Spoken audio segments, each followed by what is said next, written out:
لحاظ سے دنیا کا بدترین زلزلہ 1956 میں چین کے دو صوبوں شان شوئی اور شانزئی میں آیا تھا۔ ایک اندازے کے مطابق ان دونوں صوبوں میں 60% آبادی موت کے منہ میں چلی گئی تھی۔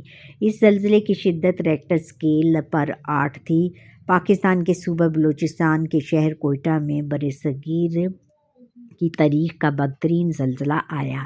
31 مئی 1935 میں آنے والے اس زلزلے نے وہ تباہی مچائی کہ الامان والحفیظ اللہ بچائے 7.7 شدت کے اس زلزلے کی وجہ سے 60,000 کے قریب افراد موت کے منہ میں چلے گئے اور 60% سے زیادہ عمارات ملبے کا ڈھیر بن گئیں، یعنی ملبے کے نیچے آ گئیں، عمارت کے نیچے آ گئیں۔ جو ٹوٹی ہوئی عمارت اس کو ملبہ کہتے ہیں۔ اور 18 اکتوبر 1905 میں کو آزاد کشمیر کے علاقے مظفر آباد اور مہلکہ علاقوں میں اس کے 7 علاقوں میں 7.6 شدت کا زلزلہ آیا، جس کی وجہ سے 90,000 کے قریب لوگ موت کے منہ میں چلے گئے، جبکہ 75,000 سے زائد افراد زخمی ہوئے۔ زلزلہ ایک ایسی قدرتی آفت ہے جس کا انسان تمام تر سائنسی ترقی کے باوجود پہلے سے اندازہ لگانے سے قاصر ہے، مجبور ہے، یعنی اس نہیں لگا سکتا۔ انسان موسموں کے بارے میں پیشین گوئی کر سکتا ہے اور وہ ٹھیک بھی ہوتی ہے، لیکن انسان ابھی ایسے آلات نہیں، محدود پیمانے پر ہی نہیں بنا پایا کہ جو اسے آنے والے زلزلے سے نہایت قلیل مدت قبل اس کا امکان بتا سکے، تھوڑی ہی مدت سے پہلے اس کا امکان بتا سکے، اس کے آنے کا وجہ بتا سکے۔ اور لیکن انسان بھی ایسے آلات یہ آلات ننھے نہایت حساس بلبوں کی مانند ہوتے ہیں، جنہیں فالٹ لائنز والے مقامات یعنی زمین کے ان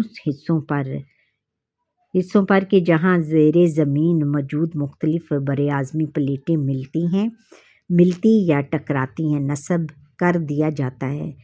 جب زمین میں زلزلے سے ذرا پہلے جنم لینے والی توانائی کی لہریں ابھرنے لگتی ہیں تو یہ بلب جل اٹھتے ہیں، جن سے یہ پتہ چل جاتا ہے کہ یہاں زلزلہ آنے کا امکان ہے۔ یعنی بر اعظموں کو ملانے کے زمین کے نیچے مختلف بر اعظموں کو ملاتے ہوئے پلیٹیں بنی ہوتی ہیں اور ان پلیٹوں پر چھوٹے چھوٹے بلب لگا دیے جاتے ہیں، اور جب کوئی بھی ناگہانی آفت آنی ہوتی ہے تو یہ بلب جل جاتے ہیں اور انسان کو پتہ چل جاتا ہے کہ یہاں پر زلزلہ آنے والا ہے۔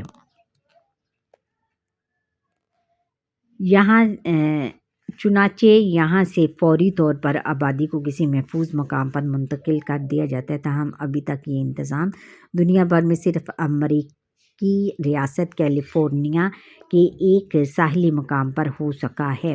اس کے علاوہ سر دست دنیا بھر میں اور کہیں ایسے کوئی آلات نہیں ہیں جو آنے والے زلزلے کی قبل از وقت یعنی آنے سے پہلے خبر دے سکیں۔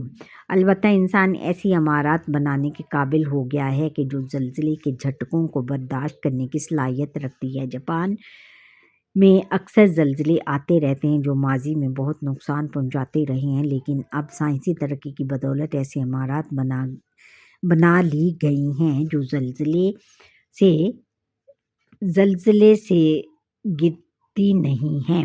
یوں انسان نے کچھ حد تک اس آفت پر قابو پا لیا ہے، تاہم ضرورت اس امر کی ہے، اس بات کی ہے کہ ایسے آلات بھی بڑی تعداد میں بنائے جائیں کہ جو ایسی آفات کی پیشگی پہلے سے اطلاع دے سکیں۔ زلزلے کی طرح سیلاب بھی انسان کے لیے ڈراونا خواب رہے ہیں۔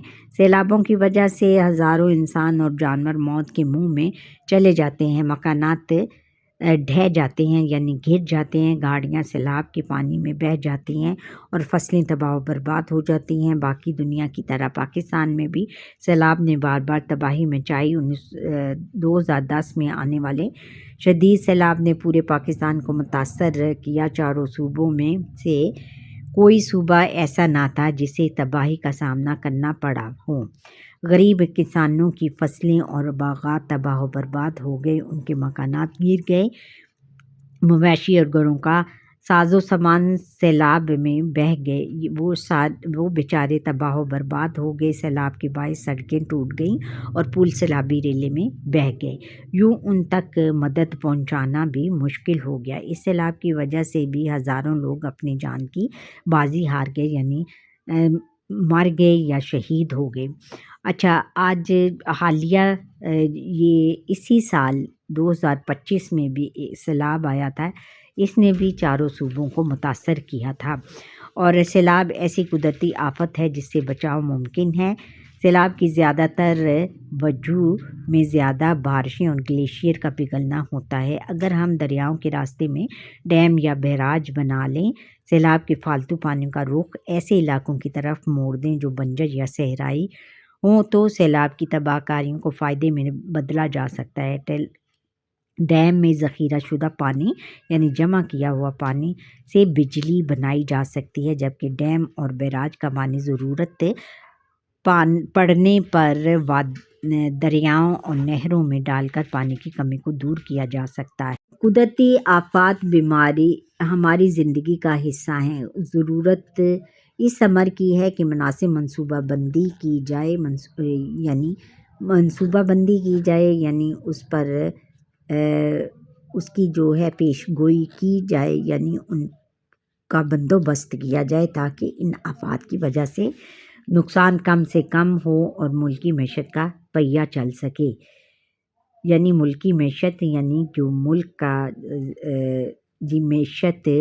کا جو پیسہ ہے وہ ضائع ہوتا ہے وہ محفوظ رہ سکے۔ ہم نے سیکھا سائنسی ترقی کی بدولت اب قدرتی آفات سے کم نقصان ہوتا ہے۔ معاف کیجیے گا، انسان ابھی تک زلزلے کی پیشگی اطلاع دینے والے آلات نہیں بنا سکا۔ زلزلے کی پیمائش جس پیمانے سے کی جاتی ہے اسے ریکٹر اسکیل کہتے ہیں۔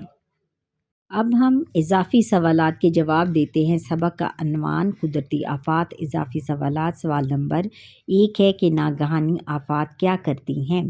جواب ہے کہ ناگہانی آفات جیسے زلزلے، بارشیں، سیلاب اور طوفان وغیرہ انسانوں کو صفحہ ہستی سے مٹا دیتے ہیں۔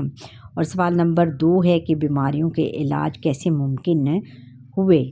سائنس کی ترقی سے بیماریوں کے علاج ممکن ہوئے۔ سوال نمبر 3 ہے کہ کیا زلزلہ قدرتی آفت ہے؟ جی ہاں، زلزلہ قدرتی آفت ہے۔ سوال نمبر 5 ہے کہ کوئٹے میں آنے والے زلزلے کی شدت کتنی تھی؟ جواب ہے کہ کوئٹے میں آنے والے زلزلے کی شدت 7.7 تھی۔ سوال نمبر 6 ہے کہ کیا ہمیں سیلاب کا پہلے سے پتہ چل سکتا ہے؟ جواب ہے کہ جی ہاں، ہمیں سیلاب کا پہلے سے پتہ چل سکتا ہے، زیادہ بارشوں اور گلیشیئر کے پگھلنے سے۔ سوال نمبر 7 ہے کہ 2010 کے سیلاب نے کیا کیا تھا؟ جواب ہے کہ 2010 میں آنے والے سیلاب نے پورے پاکستان کو متاثر کیا۔ چاروں صوبوں میں سے کوئی صوبہ ایسا نہ تھا جسے تباہی کا سامنا نہ کرنا پڑا ہو۔ غریب کسانوں کی فصلیں اور باغات تباہ و برباد ہو گئے، ان کے مکانات گر گئے، مویشی اور گھروں کا ساز و سامان سیلاب میں بہہ گئے، سیلاب کے باعث سڑکیں ٹوٹ گئیں اور پل سیلابی ریلوں میں بہہ گئے، یوں ان تک مدد پہنچانا مشکل ہو گیا۔ اس سیلاب کی وجہ سے بھی ہزاروں لوگ اپنی جان کی بازی ہار گئے، یعنی ہزاروں لوگ اس سیلاب کی وجہ سے اپنی جانوں سے گئے، یعنی شہید ہو گئے یا مر گئے یا بہہ گئے۔ اچھا 8 کلاس، یہاں پر ہی ہمارے آج کے لیسن کا وقت ختم ہوتا ہے۔ آپ کو یہ میرا لیسن کیسا لگا؟ اچھا لگا ہے تو لائک کریں، شیئر کریں، کمنٹ کریں۔